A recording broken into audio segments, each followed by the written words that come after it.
Hi guys, आप सभी लोगों का बीएस एजुकेशन हिंदी साहित्य में स्वागत और अभिनंदन है। आज हम लोग चांद से थोड़ी सी गप्पे नामक पाठ का प्रश्नोत्तर को देखेंगे। इससे पहले हम लोग चांद के पाठ के लेखक शमशेर बहादुर सिंह के बारे में जीवन परिचय, उनकी रचनाओं को पढ़ा था। उसके बाद चांद से थोड़ी सी गप्पे नामक पाठ का भावार्थ, व्याख्या, संदर्भ, प्रसंग को देखा था। आज हम लोग चांद से थोड़ी सी गप्पे नामक पाठ के बारे में इसके प्रश्नोत्तर को देखेंगे। चलिए देर न करते हुए इस वीडियो को स्टार्ट करते हैं। अगर इसी तरह से आप रोजाना इस एनसीईआरटी बुक को क्रमबद्ध रूप से पढ़ना चाहते हैं तो इस चैनल से जुड़ें और अपना अध्ययन क्रमबद्ध रूप से कर सकते हैं। प्रश्न नंबर 1 है, कविता में आप पहने हुए हैं कुल आकाश कहकर लड़की क्या कहना चाहती है।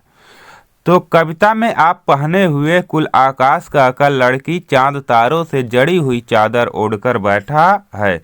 कविता में आप पहने हुए हैं कुल आकाश, इस पंक्ति के द्वारा लड़की बताना चाहती है कि ए चंदा मामा, आप तो संपूर्ण आकाश को ही पहने हुए हैं, जिससे आपका मुख भर ही दिखाई दे रहा। संपूर्ण शरीर क्या हुआ, ढका हुआ है। वह भी आकाश कैसा है, जिसमें छोटे छोटे तारे जड़े हुए हैं। प्रश्न नंबर 2, हमको बुद्धू ही निरा समझा है कहकर लड़की क्या कहना चाहती है। हमको बुद्धू ही निरा समझा है कहकर लड़की हम बुद्धू नहीं है जो आपकी बीमारी ना समझें।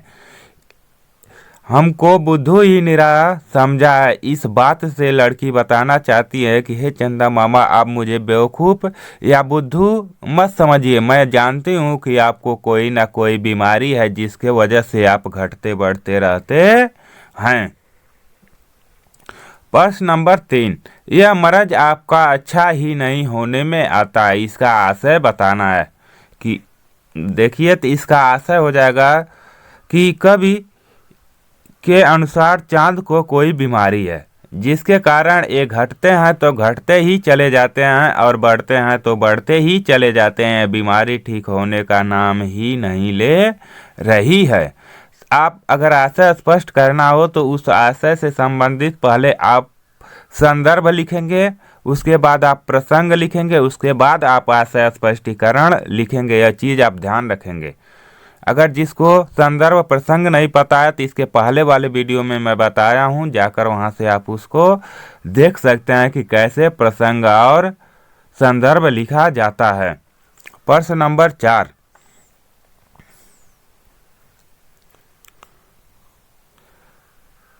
कवि ने चांद से गप्पे किस दिन लगाई होगी। इस कविता में आई बातों की मदद से अनुमान लगाओ और इसके कारण भी बताओ। आपको बताना है कि यह लड़की किस दिन चांद से गप्पे लड़ाई होगी, यानी बातें चीतें की होगी।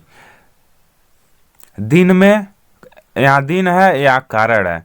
पूर्णिमा के दिन, अष्टमी के दिन, अष्टमी से पूर्णिमा के बीच या प्रथमा से अष्टमी के दिन।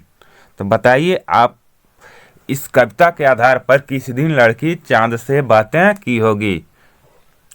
तो आप लोग जानते हैं कि पूर्णिमा के दिन चांद क्या होता है, पूर्ण रूप से गोल होता है। लेकिन वह लड़की कह रही है कि गोल है खूब, मगर आप क्या हैं, खूब गोल हैं मगर आप तिरछे नजर आते हैं।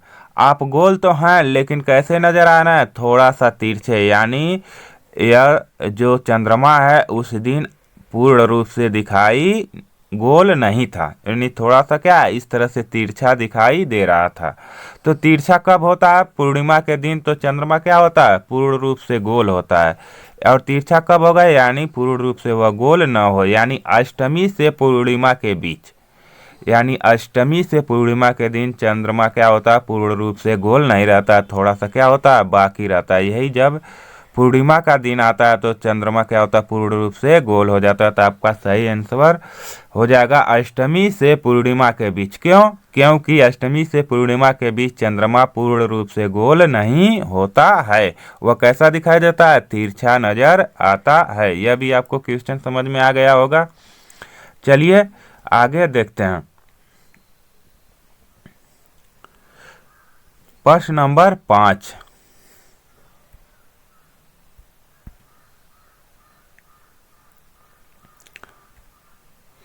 नई कविता में तुक या छंद की बजाय बिंब का प्रयोग अधिक होता है। बिंब मीन्स क्या होता है, छाया। नई कविता में पहले लोग तुक और छंद का प्रयोग करते थे, लेकिन नई कविता के जो कवि हैं वह तुक या छंद के बजाय किसका प्रयोग करते हैं, बिंब यानी छाया का प्रयोग करते हैं। बिंब वह तस्वीर होती है जो शब्दों के पढ़ते समय हमारे मन में उभरती है। बिंब क्या होता है, वह तस्वीर होता है, वह फोटो होता है जो किसी शब्द या वाक्य को पढ़ते समय वह हमारे सामने हमारे मन में उभरती है, यानी उसका चित्र दिखाई देता है। कई बार कुछ कवि शब्दों की ध्वनि की मदद से ऐसी तस्वीर बनाते हैं। कई बार बहुत से ऐसे कवि होते हैं जो ध्वनि के माध्यम से ही हमारे मन में वह तस्वीर बना देते हैं। और कुछ कवि अक्षरों या शब्दों को इस तरह छापने पर बल देते हैं कि कई चित्र हमारे मन में बने। और कुछ कवि ऐसे भी होते हैं जो अक्षरों और शब्दों के द्वारा उसको इस तरह से प्रकट करते हैं जिसके उस शब्द का, उस अक्षर का हमारे मन में चित्र बन जाता है, दिखाई देने लगता है। इस कविता के अंतिम हिस्से में चांद को एकदम गोल बताने के लिए कवि ने बिल्कुल शब्द के अक्षरों को अलग अलग करके लिखा है। कविता को आप पढ़े होंगे, उसमें देखे होंगे बिल्कुल, तो बिल्कुल गोल यानी बिल्कुल, इसको देखिए अलग अलग करके लिखा गया। क्यों? क्योंकि अगर बिल्कुल कह दिया जाए तो बिल्कुल तुरंत आप कहेंगे तो क्या हो जाएगा, बिल्कुल, वह आपके मन में उस तरह से चित्र नहीं बनेगा। लेकिन यही जब इसको अलग अलग करके बोला जाए, ल, तो ये आपके क्या बी का चित्र बन रहा है आपके मन में, ल का चित्र बन रहा है, कुल का चित्र बन रहा है ल का, यानी बिल्कुल। वह पढ़ने वाले पर क्या होता है, एक प्रतिबिंब बनता है, एक छाया बनता है। इसी को हम क्या कहते हैं, बिंब कहते हैं। अलग अलग करके लिखा है। तुम इस कविता में के और किन शब्दों को चित्र की आकृति देना चाहोगे, ऐसे शब्दों को अपने ढंग से लिखिए। यानी जिस तरह से बिल्कुल अलग अलग करके लिखा गया, इसी तरह से आपको अन्य शब्द बनाकर लिखना। किसके आधार पर, पाठ के आधार पर आप बहुत सारे शब्द बना सकते हैं। जैसे देखिए गोल, गोल आप एक में मिलाकर इस तरह से भी लिख सकते हैं। तो यह क्या होगा, पढ़ने वाले के मन में उतना प्रतिबिंब नहीं बनेगा। लेकिन यही अगर बोला जाए गोल, यानी पूर्ण रूप से क्या है, गोल है, इस तरह के आपका एक मन में चित्र बन जाएगा। तिरछे, तिरछे बोला जाए तो उतना नहीं प्रभाव पड़ेगा, लेकिन वही कहा जाए तिरछे, तुम्हारी आंखें कैसी है, तिरछे हैं। तो इस तरह से तिरछा का एक चित्र आपके मन में बन जाएगा कि क्या है, तिरछा है। इसी को बिंब कहते हैं। किसका बिंब, शब्दों या अक्षरों का बिंब कहते हैं। अब देखेंगे व्याकरण के अंतर्गत भाषा की बात। चाँद संज्ञा है। आपको पता होगा कि चाँद क्या है, संज्ञा। संज्ञा किसे कहते हैं, किसी वस्तु, व्यक्ति या स्थान के नाम को ही संज्ञा कहते हैं। किसी का भी नाम हो तो वह क्या होगा, संज्ञा होगा। तो चाँद क्या है, यह भी नाम है तो यह संज्ञा हो जाएगा। चांदनी रात, यह क्या दिया गया, एक वाक्य दिया गया, चांदनी रात। इसमें चांदनी क्या है, विशेषण है। रात कैसी है, चांदनी है, तो रात की विशेषता क्या बता रही है, चांदनी। तो चांदनी क्या हो जाएगा, विशेषण हो जाएगा। नीचे दिए गए विशेषणों को ध्यान से देखो और बताओ कौन सा प्रत्यय जुड़ने पर विशेषण बन रहे हैं। इन विशेषणों के लिए एक एक उपयुक्त संज्ञा भी लिखो। गुलाबी पगड़ी, मखमली घास, कीमती गहने, ठंडी रात, जंगली फूल, कश्मीरी भाषा।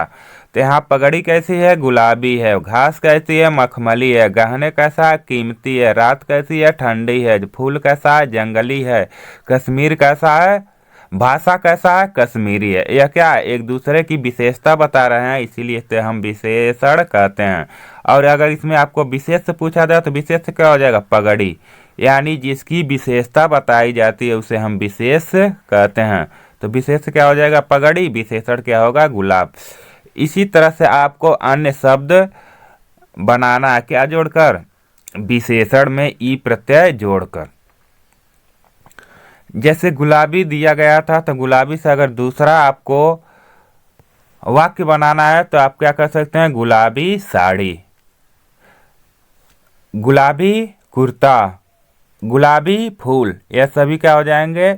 एक विशेषण बन जाएंगे जिसमें लास्ट में क्या है? ई प्रत्यय जुड़ा हुआ है।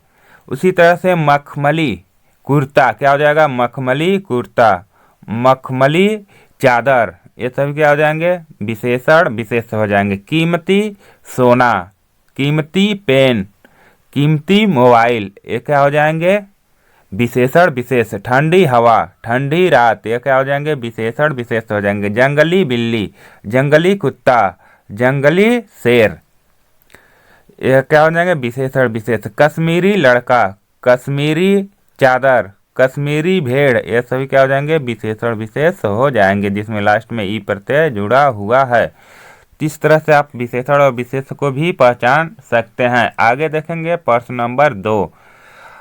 गोल मटोल गोरा चिट्ठा, क्या दिया गया? गोल मटोल गोरा चिट्ठा। कविता में आए शब्दों के इन जोड़ों में अंतर यह है कि चिट्ठा का अर्थ सफेद होता है। चिट्ठा का अर्थ क्या होता है? सफेद। और गोरा से मिलता जुलता है। और गोरा यानी सफेद और गोरा में क्या है? दोनों का रूप मिलता जुलता है, इसलिए इसको वाक्य के रूप में प्रयोग किया गया है। जबकि मटोल अपने आप में कोई शब्द नहीं। गोल तो शब्द होता है, लेकिन मटोल क्या अपने आप में कोई सार्थक शब्द नहीं है। यह शब्द मोटा से बना है। जो मटोल शब्द है वह किससे बना है? मोटा से बना है। ऐसे 4 शब्द युग्म सोच कर लिखो और उनका वाक्य प्रयोग करो। शब्द युग्म में क्या होता है? तो शब्द युग्म में वह होता है जो क्या एक दूसरे से मिलता जुलता रूप हो, जिसे योजक चिन्ह के द्वारा जोड़ा गया हो। जैसे छोटा मोटा, रात दिन, दिन रात, बुरा भला, आजकल, यह सभी क्या है? शब्द युग्म हैं। अगर आपसे दे दिया जाए परीक्षा में कि वो अपने जिद पर अड़ा रहा इसलिए मैंने उसे बुरा भला कहा, बताइए इसमें कौन सा शब्द युग्म है? तो आप बताएंगे बुरा भला क्या है? यह शब्द युग्म है। इस तरह से भी क्वेश्चन पूछा जा सकता है। तो बुरा भला हो गया, तो इससे आप वाक्य प्रयोग कर सकते हैं कि वो अपने जिद पर अड़ा रहा इसलिए मैंने उसे बुरा भला कहा। आजकल है, तो आजकल का क्या हो जाएगा? आजकल अपराध की संख्या अधिक हो रही है। अगर दूसरा बनाना चाह रहे हैं तो आजकल मोहन बहुत पढ़ाई कर रहा है। इस तरह से अनेक वाक्य प्रयोग आप कर सकते हैं। पतला दुबला, अगर पतला दुबला तो इसमें आप बना सकते हैं वाक्य प्रयोग, श्याम पतला दुबला व्यक्ति है। दिन रात, परीक्षा की तैयारी के लिए मोहित ने दिन रात एक कर दिया। किसान दिन रात मेहनत करते हैं। तो यह भी क्या हो जाएगा? वाक्य प्रयोग हो जाएगा। अगला देखिए, बिल्कुल गोल। कविता में इसके 2 अर्थ हैं। बिल्कुल गोल जो कविता में शब्द दिया गया है, इसके 2 अर्थ हैं। पहला होता है गोल आकार। बिल्कुल गोल का मतलब क्या होता है? यानी पूर्ण रूप से वह क्या है? गोल है। और बिल्कुल गोल यानी वह रास्ते में चलते चलते बिल्कुल गोल हो गया, यानी वह क्या हो गया? गायब हो गया। यानी शब्द यहाँ क्या है? एक है, लेकिन उसके अर्थ क्या है? अनेक हो जा रहे हैं। तो ध्यान रखेंगे यहाँ, बिल्कुल गोल मीन्स गोल आकार, यानी संपूर्ण रूप से जो गोल हो उसे हम क्या कहेंगे? बिल्कुल गोल कहेंगे। और बिल्कुल गोल यानी राम मेले में जाते जाते बिल्कुल गोल हो गया, यानी राम क्या हो गया? गायब हो गया। तो 2 अर्थ हो जा रहा है। इसी को तरह से आपको अन्य शब्दों को इकट्ठा करना और उसके 2-2 अर्थ लिखना है। जिस प्रकार से आप देखेंगे कि पत्र, पत्र क्या एक शब्द है। पत्र के द्वारा 2 वाक्य बनाया गया है। पेड़ से पत्र गिर रहे हैं, डाकिया पत्र लाया। यहाँ देखिए पहले पत्र का अर्थ क्या हो गया? पत्ता, क्या हो जाएगा? पत्ता। और दूसरे पत्र का अर्थ क्या हो जाएगा? खत। क्या होता है? खत, जिसे आप लोग लेटर कहते हैं, चिट्ठी कहते हैं। तो यहाँ देखिए पत्र एक शब्द है, लेकिन इसके कितने अर्थ हो जा रहे हैं? 2 अर्थ हो जा रहे हैं। दूसरा देखिए आम। आम फलों का राजा है, वह आम आदमी है। तो यहाँ देखिए आम क्या है? एक ही शब्द है, लेकिन यह 2 बार प्रयोग हुआ और दोनों का अर्थ क्या हो गया? अलग अलग हो गया। पहले आम का फल मतलब है यह क्या है? एक फल है। और दूसरे आम का अर्थ क्या हो गया? साधारण। क्या हो गया? साधारण। यानी आम फलों का राजा या फल का नाम हो गया। वह आम आदमी है, यानी वह एक साधारण आदमी है। अगला देखेंगे उत्तर। उत्तर मीन्स क्या होता है? आंसर। इसका देखेंगे 2 अर्थ। श्याम को इस प्रश्न का उत्तर नहीं पता है, यानी यहाँ प्रश्न का उत्तर का अर्थ क्या हो गया?